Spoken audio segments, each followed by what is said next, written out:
Citoyen TV met en avant les informations du monde, avec des citoyens, pour des citoyens et par des citoyens attachés à une coopération gagnant-gagnant entre États souverains et en soutien aux acteurs qui défendent le droit des peuples à disposer d'eux-mêmes. Bonjour, au sommaire du JT citoyen du 25 mars 2021. Afrique patriote, hommage à John Magufuli. USA patriote, intervention du président Trump.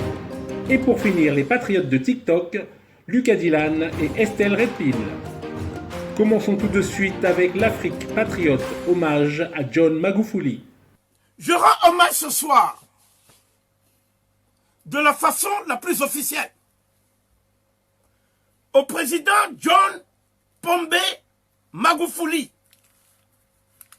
Et je vais dire brièvement qui il était.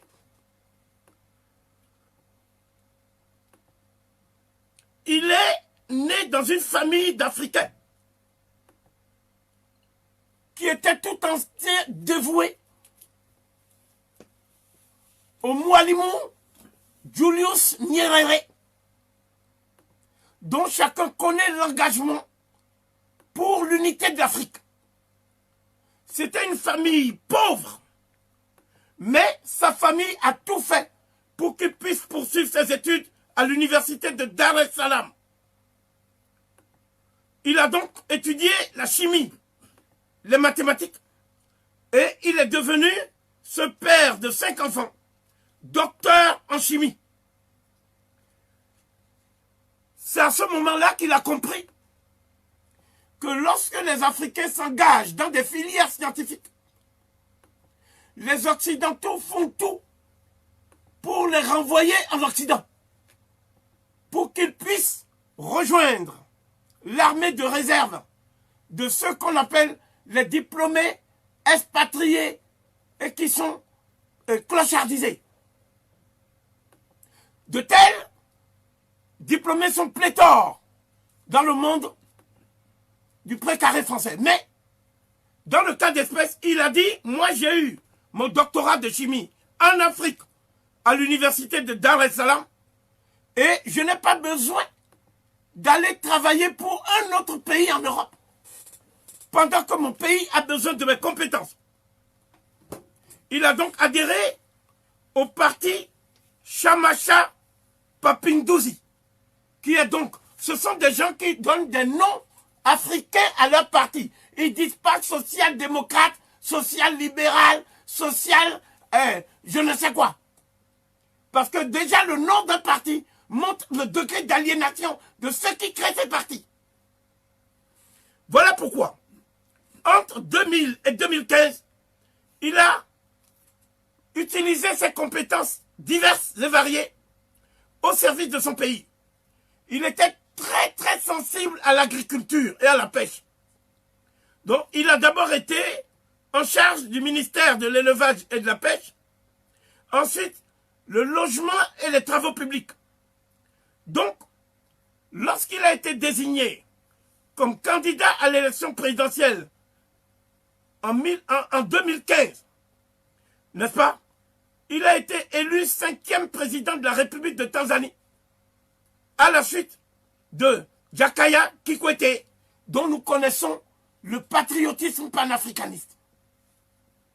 D'une manière générale, je fais remarquer que les Africains dominés par la France ne s'intéressent jamais à ce qui se passe en Afrique australe. Ils ne savent même pas le nom des présidents. Donc, qu'est-ce qui s'est passé?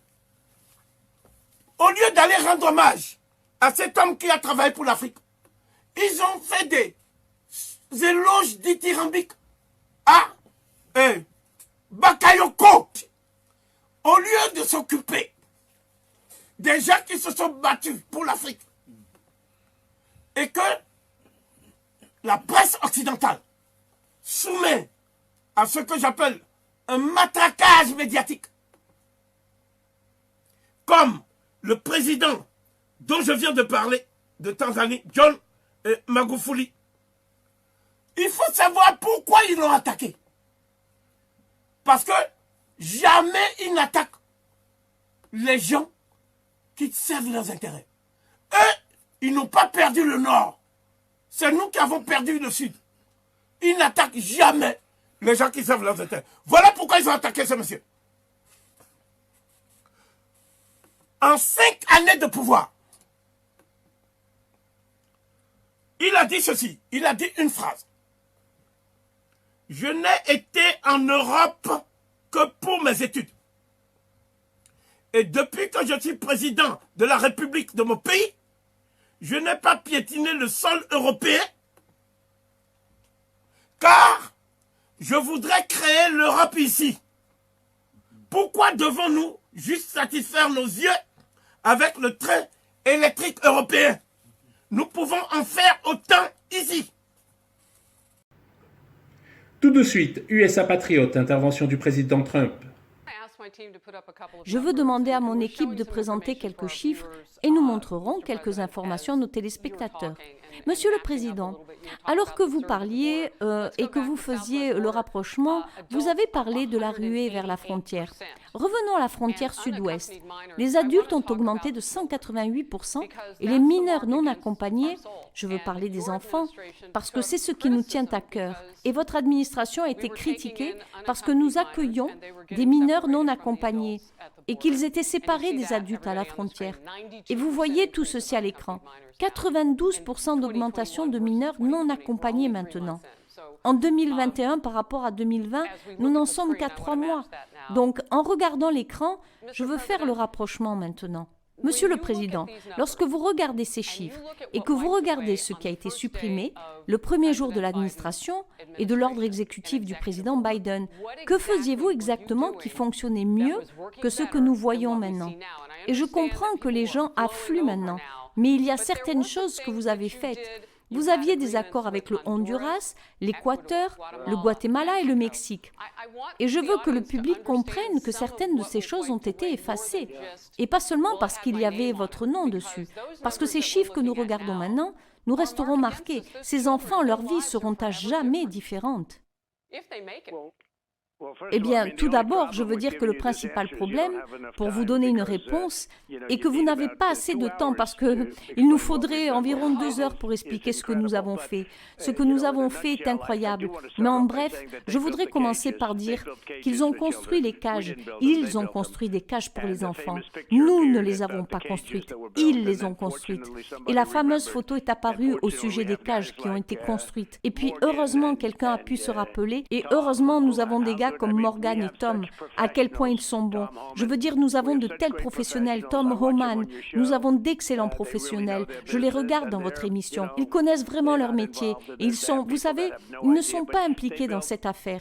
Il y a des gens qui ne peuvent pas s'imaginer. Mais ils ont construit des cages en 2014. Mais c'était sous l'administration Obama. Ils nous ont blâmés, nous n'avons pas construit les cages, ils l'ont fait.